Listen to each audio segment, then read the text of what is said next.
हुआ है, तो मुल्ला जी तो इस समय नेशनल हीरो बने हुए हैं। हाँ। अच्छा, आपकी तरफ से मुल्ला जी का ट्रीटमेंट वगैरह करवाया गया या हाँ, फिर नहीं, क्या? अब ये चीजें थोड़ा सा मैं पर्दे में रखती हूँ और ज्यादा मैं जाहिर करना नहीं चाहती, लेकिन मैंने उनको नकद धनराशि भी दी। और अंदर आने के लिए मैंने उनको बहुत कहा कि आप आके बैठे, वो अंदर आने के लिए तैयार नहीं हुए, बोले मैं बाहर ही ठीक हूँ, मैं अंदर नहीं हूँ। बड़ा शर्माते हैं वो अंदर आने के नाम से। तो उनको मिठाई चाय वगैरह सब गेट पे ही उन्होंने बैठ के अपना पाया, और उसके बाद में वो फिर चले गए। उनका भी कहना यही था कि हम नफरत के आधार पे तो जीवन जी ही नहीं सकते, क्योंकि दिन भर वो फेरी करते हैं।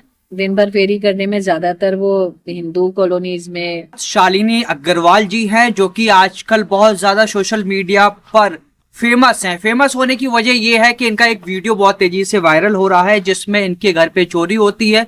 चोरी के समय एक मुल्ला जी इनकी मदद करते हैं, फेरी वाले। उसके बाद वो वीडियो ये सोशल मीडिया पे डालती हैं और हर जगह देश भर में लोग मुल्ला जी की तारीफ कर रहे हैं और शालिनी अग्रवाल जी की चर्चा हो रही है। तो वो पूरा क्या मामला था, जो वीडियो इन्होंने अपलोड किया था, उससे पहले जो चोरी का मामला था वो जानेंगे। और जिस तरह से नेशनल मीडिया हो या इलेक्ट्रॉनिक मीडिया हो या सोशल मीडिया, हर तरफ शालिनी अग्रवाल और मुल्ला जी की चर्चा है। तो सबसे पहले शालिनी अग्रवाल जी, आपने समय दिया उसके लिए बहुत धन्यवाद। आप आए, आपका आभार। मैं ये जानना चाहूंगा वो पूरा जो मामला था जी, चोरी का, क्या हुआ था, वो हमारे व्यूअर्स को बताइए। सुबह का वक्त था, करीब 10:30 बजे का। मैं जनरली अपने घर के काम जैसे निपटा रही होती हूँ। मैं घर के काम निपटा रही थी और अचानक से मेरे घर के अंदर एक व्यक्ति एंटर हुआ। तो मेरा जो डॉग है, यहाँ मैं खास तौर से उसका नाम लेना चाहूंगी। उसको मैंने 3 साल पहले रेस्क्यू किया था शहदाना से। अच्छा। तो वो डॉग जो है तब से 3 साल से मेरे ही पास रह रहा है। हालांकि वो काफी बूढ़ा भी है। और डॉग का कुछ नाम बोल जी, रही थी आप भैया वीडियो में। भैया बोलते हैं उसको। अच्छा। तो हम लोग प्यार से उसे भैया बुलाते हैं। तो वो जो डॉग था, उसने उसका पैर पकड़ लिया और वो उससे अपना पैर छुड़ाने के प्रयास में उसके ऊपर चढ़ा हुआ उसको ईंट से मार रहा था डॉग। अच्छा। मैं अंदर से बाहर जब निकलती हुई आई तो मैंने देखा कि ये डॉग को मार रहे हैं। तो मैं एकदम से तुरंत, जो व्यक्ति आपके घर में हाँ, घुसा जो था व्यक्ति वो? मेरे घर में घुसा था वो डॉग को मार रहा था।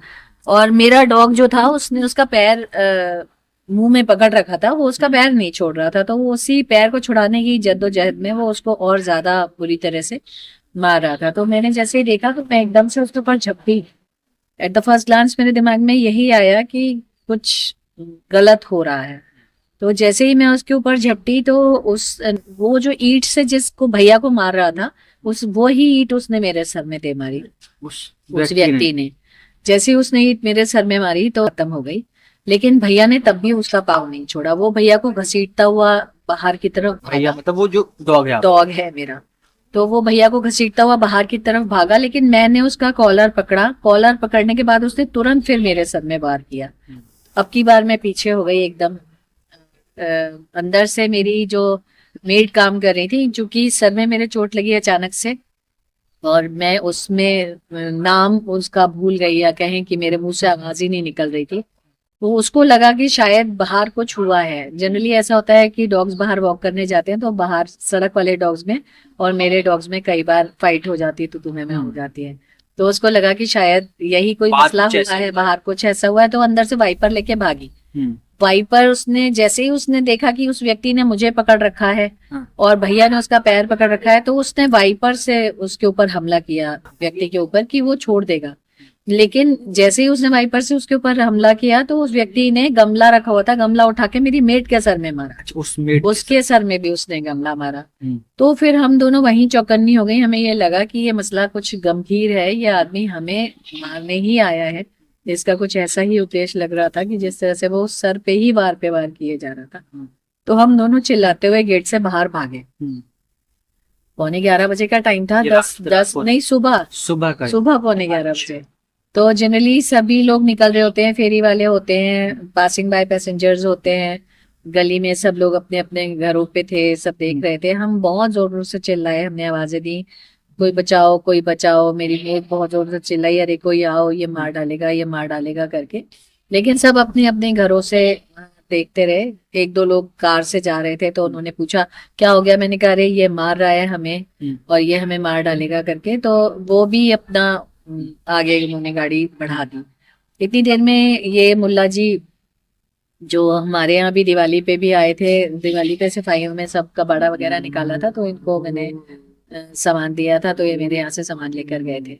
उसके बाद ये जैसे ही मुल्ला जी आए, इन्होंने देखा तो मतलब इन्होंने एकदम से मुझसे पूछा अरे मैडम क्या हो गया। तो मैंने कहा मुल्ला जी ये आदमी मार रहा है हमें और ये किसी तरह से काबू में ही नहीं आ रहा है। तो फिर वो भागते, उन्होंने रिक्शा वहीं फेंका, वो भागते हुए आए। हालांकि वो शरीर से वो भी दुबले पतले हैं हाँ वो और एज भी काफी है उनकी। तो वो आके उन्होंने एकदम से उसका कॉलर पकड़ा। जैसे ही उन्होंने उसका कॉलर पकड़ा तो उसने ईंट उनके ऊपर चला दी। अच्छा मुल्ला वो जी। हाँ, वो एकदम से आप भी जख्मी हुई, मेड भी जख्मी हुई और मुल्ला जी भी जख्मी हुई। मुल्ला जी ने सर पीछे किया एकदम, तो वो ईंट मेरा कंधा छूते हुए निकली और जाके गिरी दूर। लेकिन फिर मुल्ला जी उसके ऊपर कूद पड़े। मुल्ला जी ने उसके ऊपर कूद के उसको पूरी तरह से अपने कब्जे में ले लिया, काबू कर लिया। और उसके बाद में फिर मैंने जो डंडा उसके हाथ में था, उसके एक हाथ में लाठी थी और एक हाथ में ईंट थी, तो जो लाठी वो लेकर आया था उसी लाठी से मैंने उसके पैरों में मारना शुरू कर दिया। मेरी मेड ने पीछे से उसको पकड़ लिया स्वेटर से उसके, और मुल्ला जी उसके ऊपर बैठे रहे। मैं एक हाथ से 112 नंबर मिलाती रही। महिला सुरक्षा और फास्ट पुलिसिंग की बात अगर करें तो 112 नंबर मैंने कम से कम कुछ नहीं तो 10 या 12 बार मिलाया होगा, वो कनेक्ट ही नहीं हुआ। उसके बाद फिर मैंने तुरंत मेरे शेल्टर के कर्मचारी को फोन किया। मैंने कहा तौहीद बहुत जल्दी आ जा। बोला क्या हो गया मैम? तो मैंने कहा कि कोई घर में घुस गया है, बस इतना। और उसके बाद में 7 मिनट के अंदर ये लोग, यहाँ से आपने डिस्टेंस देखा है, ये बिल्कुल आउटस्कर्ट्स में है शहर से, कहाँ रिठौरा और कहाँ फिनिक्स मॉल। तो ये लोग 7 मिनट के अंदर यहाँ से वहां दोनों मेरे कर्मचारी पहुंच गए। जब ये लोग पहुंचे तब मुल्ला जी ने उसको छोड़ा। उसके बाद में फिर इन लोगों ने उसको बांध के हम उसको थाने लेकर गए और उसके बाद में फिर रिपोर्ट दर्ज। अच्छा वो जो वीडियो आपने बनाया था वो उसी दिन का था या अगले दिन का था, वो जिसमें आप कह रही हैं मुल्ला जी? थैंक्स गिविंग वीडियो वो अगले दिन सवेरे का था, क्योंकि उस समय तो हम लोग थाने चले गए थे, मुल्ला जी चले गए थे। अगले दिन सुबह मुझे जैसे ही मुल्ला जी की आवाज आई तो मैं बाहर निकली। तो मैंने उनसे पूछा, मैंने कहा कि अरे कल तो बहुत बोले कि अरे आपकी तबीयत कैसी है? मैंने कहा मेरे भी सर में लगी है।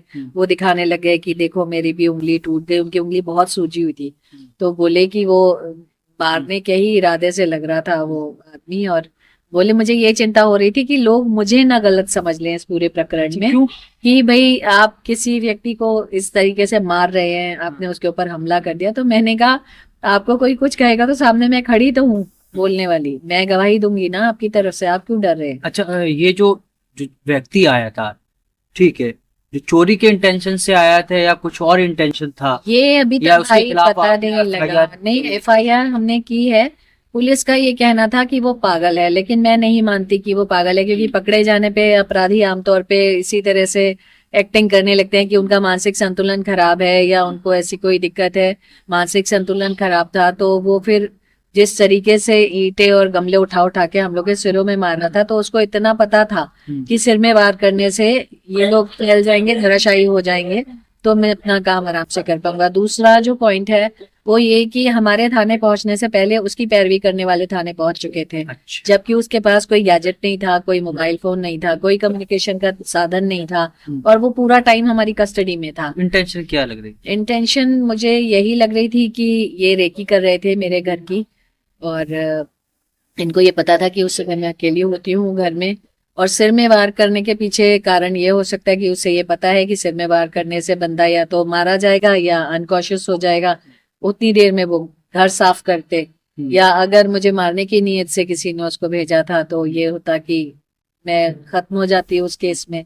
यहाँ सारा प्लान उसका मेरे कुत्ते ने, भैया ने फेल कर दिया, और आगे उसका चार्ज जो है वो मुल्ला जी ने ले लिया। सारी कहानी यही एंड हो गई। अभी तो उसके खिलाफ FIR हो गई है और कार्रवाई हुई है? हाँ जी, कार्रवाई भी हुई। उसको जानती थी आप पहले? नहीं, मैं नहीं जानती, मैंने उसको उस एरिया में उससे पहले कभी किसी ने नहीं देखा। अच्छा, और मुल्ला जी आते रहते थे? हाँ, मुल्ला जी ने भी उससे पूछा कि कहाँ रहता है, तो उसने कहा मैं बड़ी विहार में रहता हूँ। तो मुल्ला जी बोले बड़ी विहार का कोई ऐसा व्यक्ति नहीं है जिसको मैं नहीं जानता हूँ, मैं रोज फेरी करता हूँ, मैं सभी को जानता हूँ, मैंने तुझे कभी नहीं देखा। तो वो मतलब मेरी नजर में आपसे पहले कभी नहीं आया। अच्छा, मुल्ला जी भी जो है पूरे फेमस हो चुके हैं और आपकी ये जो आपकी वीडियो थी ये पूरे देश में देखी गई और मुल्ला जी को भी बहुत सराहा जा रहा है और आपकी भी जो है स्टोरी लोग पढ़ रहे हैं। जी। कैसा जो है, अभी भी मैं देख रहा आपके पास कॉल्स आ रहे हैं। हाँ, मेरे पास ऑल ओवर इंडिया से मुस्लिम भाइयों के फोन आ रहे हैं और सभी लोग यही बात कर रहे हैं कि आपने जो बोला, जो आपने कहा, वो चीज इस समय इस दौर में बहुत मायने रखती है, क्योंकि इतना ज्यादा नफरत हो गई है आपस में। हमारा जो देश है, हमारा देश अपना आपसी प्रेम की मिसाल है, सौहार्द की मिसाल है।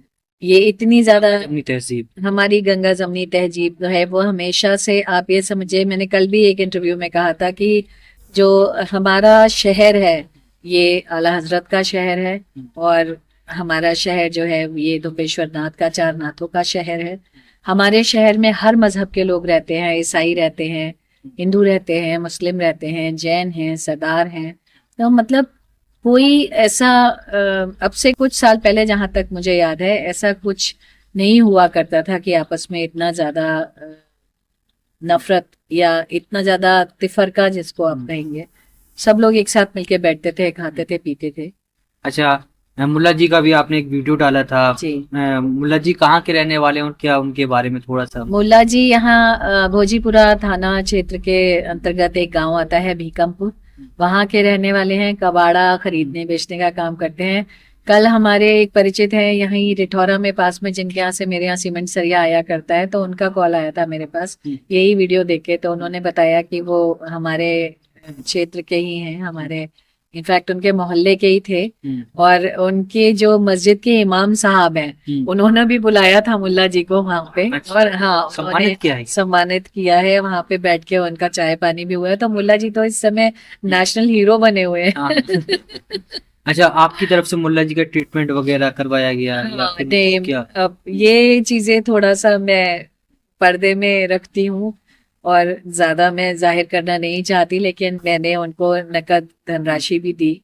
और अंदर आने के लिए मैंने उनको बहुत कहा कि आप आके बैठे, वो अंदर आने के लिए तैयार नहीं हुए, बोले मैं बाहर ही ठीक हूँ, मैं अंदर नहीं हूँ। बड़ा शर्माते हैं वो अंदर आने के नाम से।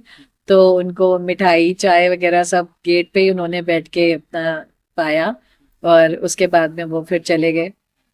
उनका भी कहना यही था कि हम नफरत के आधार पे तो जीवन जी ही नहीं सकते, क्योंकि दिन भर वो फेरी करते हैं। दिन भर फेरी करने में ज्यादातर वो हिंदू कॉलोनीज में और हिंदू के घर ही जाते हैं। तो उन्होंने कहा कि अगर मैं ये हिंदू मुस्लिम के चक्कर में पड़ जाऊंगा तो मेरा तो व्यापार ही बंद हो जाएगा, मैं कहाँ जाऊंगा। पहली प्राथमिकता जो है रोटी है। पहली प्राथमिकता रोटी है। तो आपने शालिनी अग्रवाल अरोड़ा जी की कहानी सुनी और उन्होंने बताया कि कैसे कैसे वो मामला हुआ था और उसमें आगे क्या जो है संज्ञान लिया गया है। साथ ही इन्होंने बताया कि मुल्ला जी ने इनकी कितनी मदद की और बाद में इन्होंने भी मुल्ला जी को अपनी तरफ से कुछ इनाम दिया है। और इस टाइम मुल्ला जी की चर्चा और शालिनी अग्रवाल जी की चर्चा पूरे देश में है। हर कोई उस वीडियो को देख रहा है और हर कोई शालिनी अग्रवाल जी को सराह रहा है। साथ ही मुल्ला जी की भी खूब तारीफ हो रही है कि उन्होंने इनकी मदद की।